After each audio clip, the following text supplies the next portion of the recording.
Bonjour François. Un vieil adage prétend que le père plante pour le fils.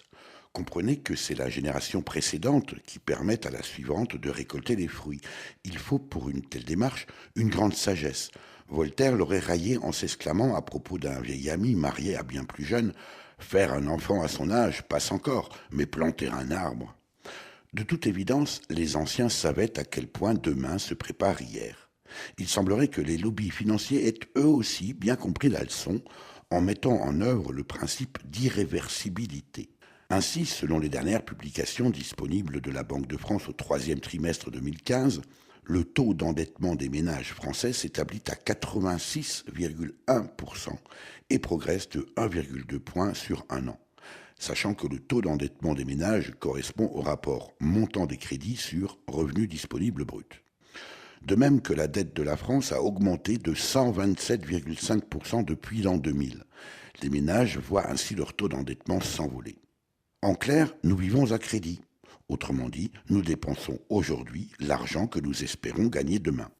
Si le crédit est nécessaire à l'économie parce qu'il permet la mobilisation de capitaux, il devient pervers lorsqu'il est érigé en système. Trois exemples pour illustrer mon propos. À l'heure où nous commémorons les 30 ans de l'accident de la centrale nucléaire de Tchernobyl, survenu le 26 avril 1986, la France s'obstine dans la voie de cette énergie sans que la question des déchets ne soit résolue, sauf à les enterrer à Bure, dans le département de la Meuse, pour 100 000 ans. Le nucléaire produit des déchets, il faut donc les gérer. Irréversible, mon cher Watson. Les stations d'assainissement, bien que moins dangereuses, fonctionnent sur le même principe. Elles sont rendues nécessaires par la pollution de l'eau que génèrent les ménages et l'industrie. Et la complexité des traitements dus au cocktail biochimique résultant du mélange de tous les produits nécessite des techniques de plus en plus élaborées. Sans compter que construites, ces stations doivent être amorties. Autrement dit, il faut leur apporter des eaux sales à traiter. Nourrir la bête, en somme.